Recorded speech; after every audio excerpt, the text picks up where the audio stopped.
नमस्कार, मैं हूं श्वेता सिंह और आप देख रहे हैं आज तक। पूरे देश में छात्रों के मुद्दे आजकल छाए हुए हैं। पेपर लीक का मुद्दा हो, नीट का मुद्दा हो, कैसे इन सभी सवालों के कटघरे में खड़े शिक्षा मंत्री धर्मेंद्र प्रधान इनके जवाब देते हैं। एक प्रेस कॉन्फ्रेंस भी उन्होंने की है, लेकिन उन छात्रों के लिए जो विचलित हैं कि कहीं उनके भविष्य के साथ खिलवाड़ न हो जाए, उन सभी सवालों पर उन्हें आश्वासन देने के लिए धर्मेंद्र प्रधान जी हमारे साथ हैं। बहुत स्वागत है आपका। मुझे लगता है कि राजनीति से परे देश के भविष्य की बात है, और इसीलिए जब हम आपसे पहला प्रश्न ये रखते हैं कि नीट विवाद में अभी तक सर पता क्या क्या चल पाया है सरकार को? देखिए, नीट में जब 5 मई को परीक्षा हुआ और आज तक 2 प्रमुख विषय सामने आई है। कुछ जगह पे गड़बड़ियों की बात आई है, कुछ जगह पे समय कम मिलने के कारण विद्यार्थियों में, स्टूडेंट्स में एक आक्रोश था। वो लोग कोर्ट पहुंचे, कोर्ट ने उनके ऊपर कुछ सुझाव दिया। एनटीए ने एक फॉर्मूला उनके लिए बनाई, उस पर कुछ ग्रेस मार्किंग की व्यवस्था की गई। जो ग्रेस मार्किंग एनटीए की या पुरानी इस प्रकार की परीक्षा में नहीं था, लेकिन ऐसे एक व्यवस्था बनाई गई। उसके ऊपर भी कुछ स्टूडेंट फिर कोर्ट गए। फिर कोर्ट की दखल से, कोर्ट की इंटरफेयर हस्तक्षेप से एक सरकार को कहा गया, एनटीए को कहा गया कि आप उसमें से एक विकल्प मॉडल लेके आओ। फिर बहुत सोच समझ के पुनः परीक्षा, जो 1563 छात्र जो जिनको कम समय मिला, ऐसे उन्होंने एक ग्रीवांस रिड्यूसल कमेटी के सामने बात रखे थे, ऐसे विद्यार्थियों को री एग्जामिनेशन का कोर्ट ने एक आदेश दिया। 23 को उनकी री एग्जामिनेशन होने वाला है। उसके अलावा फिर एक विषय आई, 1-2 जगह पे क्वेश्चन पेपर के लिए लेके एक विसंगति ध्यान में आया कि पहले कुछ मिल गया क्या, थोड़ा कुछ लोगों के हाथ में चला गया क्या। एक प्रमुख घटना पटना में ध्यान में आई। पिछले कई दिनों से पटना की पुलिस उसकी तह तक पहुंची, उसकी अंत तक शायद अभी जो जानकारी मेरे पास है, पटना पुलिस इनको सारा विषय को संज्ञान में लिया है। कुछ लोगों के ऊपर कार्रवाई हुई है। उसकी घटना को पूरा एक साइंटिफिक तरीके से उसको उन्होंने एक स्ट्रक्चर में खड़ा किया है। क्या क्या हुई है जानकारी भारत सरकार को देने वाले हैं। उसके ऊपर हम निश्चित रूप में, मैं आश्वस्त करता हूं, उसके ऊपर भी कुछ कार्रवाई कर ली जाएगी। सर्वोपरि हमारे ऊपर एक जवाबदेही है। नीट के अंदर जो लाखों विद्यार्थी बहुत मेहनत से, जिस प्रकार की पृष्ठभूमि से, मध्यवर्गीय लोग, गरीब लोग, ग्रामीण लोग, छोटे शहरों के बच्चे, बड़े शहरों के बच्चे, ये सब लोग जो इस नीट परीक्षा को अपने मेरिट में पास किए हैं, उनकी हित हमारी सबसे ऊपर है। उनकी मन में कोई विचलन ना हो, कोई विचलित ना हो, कोई घबराहट ना हो, यह हमारी सरकार की जिम्मेदारी बनती है। सारे विद्यार्थियों को मैं आश्वस्त करना चाहता हूं, सरकार पारदर्शिता के लिए कटिबद्ध है। कोई भी गड़बड़ी को सरकार मंजूर नहीं करेगी। ये सारे के ऊपर सुप्रीम कोर्ट की अपने एक निगरानी है, देश की जनता की निगरानी है, देश की मीडिया की निगरानी है। लेकिन कुछ विषयों को प्रमाण आधारित, तथ्य आधारित सरकार को डील करने की आवश्यकता है। कुछ विसंगति भी ध्यान में आई है, उस सारे विसंगतियों को मैं ठीक करने की जिम्मेदारी भी हम सरकार की ओर से लेते हैं। आने वाले दिनों में सारा विषय पारदर्शी तरीके से छात्रों की हितों को ध्यान में रख के किया जाएगा। धर्मेंद्र प्रधान जी, आप पर राजनीतिक आरोप भी इस दौरान बहुत लग रहे हैं। ये कहा जा रहा है कि आपने बहुत जल्दबाजी दिखाई एनटीए को क्लीन चिट देने में। क्या इस आरोप को आप स्वीकार करेंगे? देखिए, मेरा ये गलती था, मैं आपको कोई स्वीकार करने में, क्योंकि उस दिन जो पहला दिन था, उस दिन आप लोगों की चैनल में एजेंडा क्या थी? जी। सारे देश की मीडिया के अंदर एजेंडा थी, ग्रेस मार्क होनी चाहिए या रीटेस्ट होनी चाहिए। मैं उसी दिन, पहला दिन चुनाव से बाहर आके, मैं पहला दिन उस दिन ज्वाइन किया था, और उसी दिन सुप्रीम कोर्ट ने एक ऑब्जर्वेशन दिया कि इनकी रीटेस्ट कर लिया जाए। उस समय तक जो जानकारी मेरे पास कोई अन्य विसंगति की नहीं थी, कोई अन्य प्रकार के अनामोली की, एबनॉर्मलिटी की नहीं थी। तब मैंने कहा था कि अभी तक मेरे पास जितनी जानकारी है कि इसमें कोई विसंगति नहीं है, लेकिन जो ही मेरे को उसके बारे में ध्यान में आया, मैं उसके अंदर तक गया, मैंने वहाँ की बिहार में प्रशासन से बात किया, यहाँ हमारे अधिकारी उस काम पे लगे, भारत सरकार की अन्य एजेंसियां काम पे लगे, कई चीज भारत सरकार की शीर्ष नेतृत्व तो उसमें से चिंतित था। जब देखो प्रजातंत्र में जो चीज सच है उसको सच को बताना चाहिए। हमें, मैंने कहा कि विनम्रता के साथ हमारी इंटरेस्ट प्रोटेक्शन किसकी करनी है? स्टूडेंट्स की करनी है, छात्रों की करनी है, उनके अभिभावकों की चिंता करनी है। इसीलिए अगर हमने कुछ कहा, इसमें भ्रम सृष्टि हुआ, उसमें मैं उसको स्वीकार करने में मेरे को कोई द्विधा नहीं है। बाकी मैंने उसी दूसरे दिन ही कहा था कि कोई भी ताकतवर व्यक्ति हो, कोई भी व्यक्ति हो, कितना भी बड़ा हो, उसको अगर दोषी पाया जाएगा उसको छोड़ा नहीं जाएगा, और हम उस विषय में कायम है।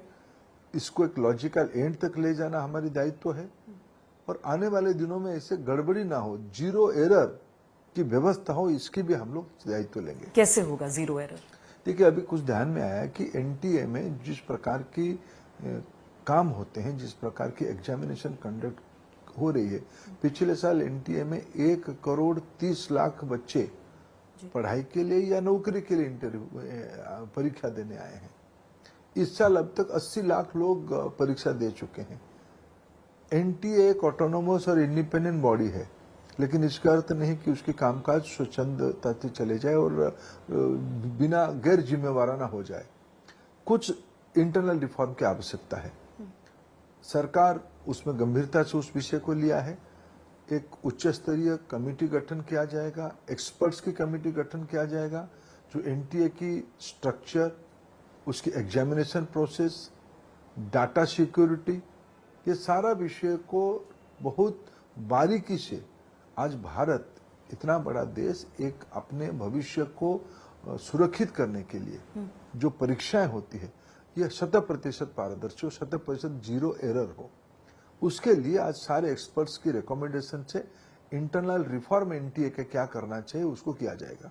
राहुल गांधी कहते हैं कि आपके जो सारे एक्सपर्ट्स होते हैं या फिर जो शैक्षिक संस्थान में जो लोग बैठे हैं वो सब एक विचारधारा के हैं, इसी वजह से वहां पर बैठे हैं और इसी वजह से गड़बड़ी हुई।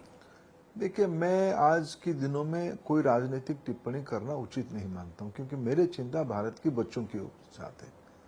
मैं कोई भी चीज कहूं, प्रजातंत्र सभी प्रकार के मत के लोग रहते हैं, ओपोजिशन अपना काम कर रहा है, राजनीतिक स्तर से हमारे पास उसकी उत्तर हो सकता है, लेकिन मैं आज इस जिम्मेवारी में हूं, मेरे दायित्व बनता है मैं ऐसे कुछ बात ना कहूं, ऐसे उत्तेजना खड़ा ना करूं, ऐसे भ्रम ना फैलाऊं। अफवाह और भ्रम बहुत खतरनाक होता है आज के दिनों में।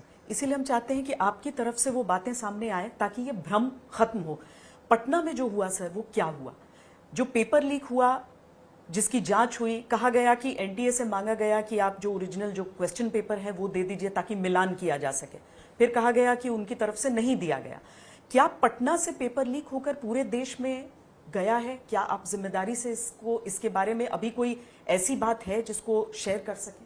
देखिए, प्रथम दृष्टया पटना की पुलिस, वहाँ इकोनॉमिक ऑफेंस विंग EOW जो जानकारी भारत सरकार को दिया है, उसको उन्होंने उस अंत तक उन्होंने उसको लॉजिकल एंड की ओर पहुंच रहे हैं। वहाँ जो भी तथ्य बिहार पुलिस ने मांगा भारत सरकार को, सारे तथ्य समय के हिसाब से दे दिया गया है। इसके सारे रिकॉर्ड की जानकारी हमारे सामने भी आई है। ये सारा विषय में कोई कंफ्यूजन नहीं है। पटना पुलिस मूल समस्या को पहचान लिया है, उसको राउंड अप किया है, उसको जीरो डाउन किया है। उनकी रिकमेंडेशन जल्दी भारत सरकार तक आ जाएगी। निश्चित रूप में उसमें कड़ी से कड़ी कार्रवाई की जाएगी। गोधरा में क्या हुआ? देखिए, गोधरा में तो मैं गुजरात पुलिस की प्रोएक्टिवनेस को अप्रिशिएट करता हूं।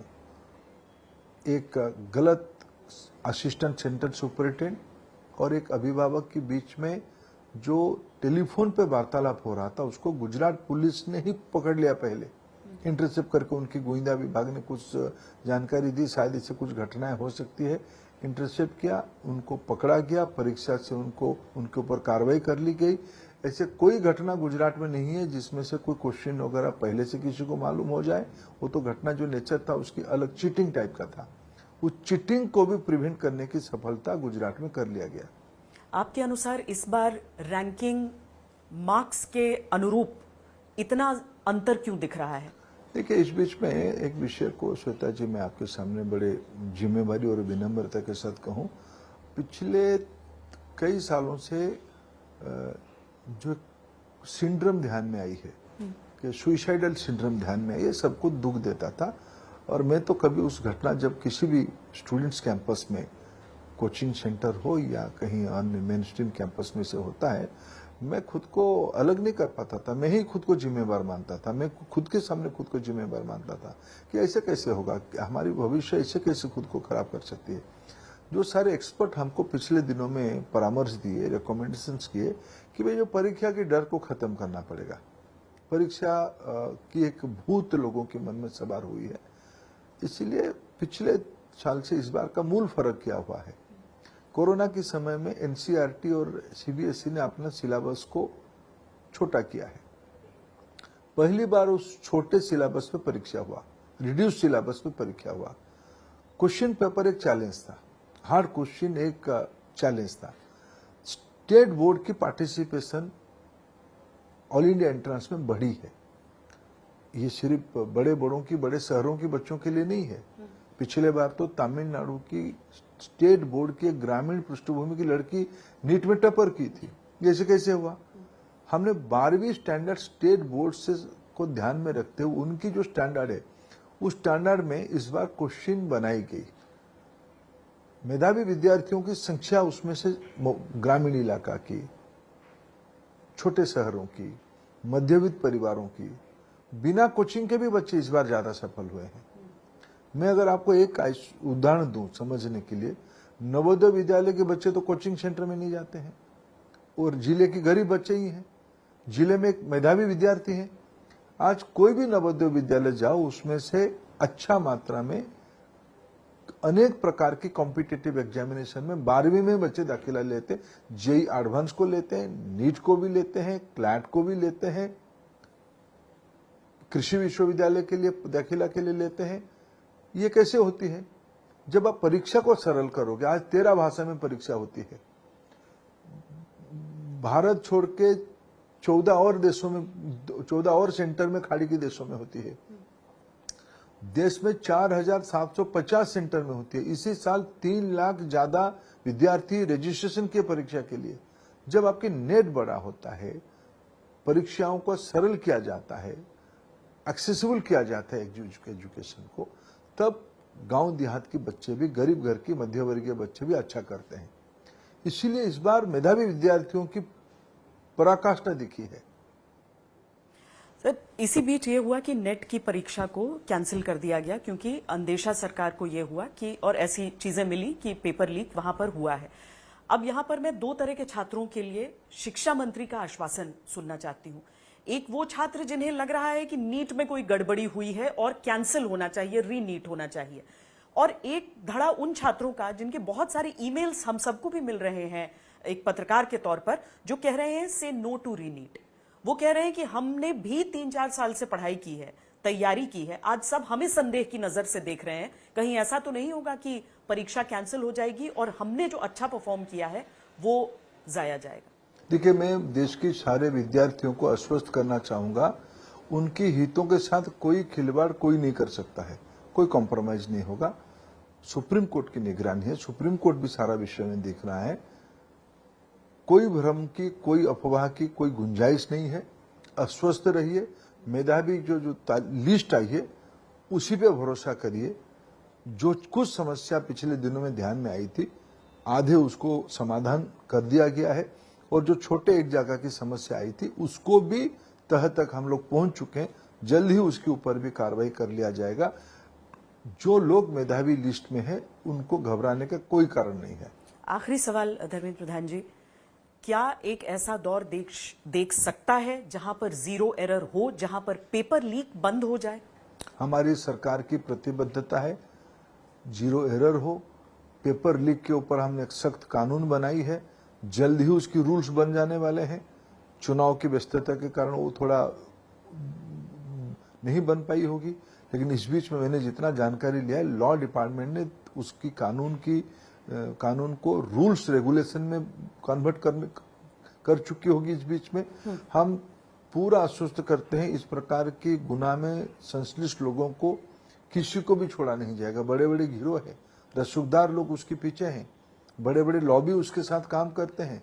हमारी प्रतिबद्धता देश की गरीब, मध्यवर्गीय, सामान्य लोगों की बच्चे जिनके पास मेधा अकूत है, उनको अपॉर्चुनिटी देने की, जीरो एरर, बिना माल प्रैक्टिसेस की दायित्व सरकार की निश्चित बनती है। उसकी जिम्मेवारी हम लेते हैं। बहुत बहुत धन्यवाद हमसे बातचीत करने के लिए। धन्यवाद। देश और दुनिया की तमाम खबरों के लिए देखते रहिए आज तक।